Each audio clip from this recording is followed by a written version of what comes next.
Un nouveau couvre-feu a été instauré ce samedi à partir de 17 h. Il est 17 h passées, donc j'ai pu m'éloigner de 2 ou 3 mètres. Et ce couvre-feu sera valable jusqu'à lundi matin. Et toute personne qui sera vue se promenant dans la ville à partir de dimanche sera considérée comme un saboteur. Alors l'ambiance dans la ville est totalement à l'arrêt. Tout est déserté, mais depuis bien avant 17 h. Les magasins, les restaurants, les bars, les kiosques, tout est fermé, hormis quelques magasins qui restent ouverts pour que les gens puissent s'approvisionner. Et d'ailleurs, les seules personnes que l'on voit dans les rues de Kiev, enfin du centre-ville, aux abords de la place Maïdan, sont des personnes qui portent des sacs en plastique pleins de victuailles et de biens de première nécessité. L'étau se resserre autour de la ville de Kiev.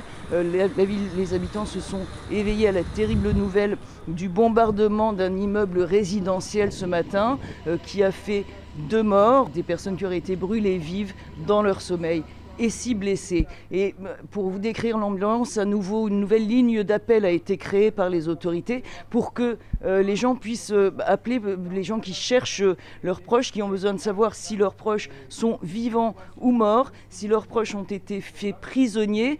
Donc voilà, le niveau d'inquiétude est extrême, évidemment. On s'attend à une invasion de la capitale d'une heure à l'autre, d'un moment à l'autre. C'est le degré de crainte et de colère aussi qui règne contre la Russie et en particulier Vladimir Poutine évidemment, mais aussi contre la communauté internationale dont tous m'ont dit les mesures, les sanctions ont été prises trop tard, c'est trop tard et ce n'est pas assez, il faut faire plus et tous ont implorer, je ne trouve pas de meilleur mot, implorer la communauté internationale et notamment l'Union européenne à agir plus vite et plus fort contre le régime de Vladimir Poutine pour empêcher une catastrophe qui, disent-ils tous, ne concerne pas que l'Ukraine mais concerne toute l'Europe et plus encore le monde entier.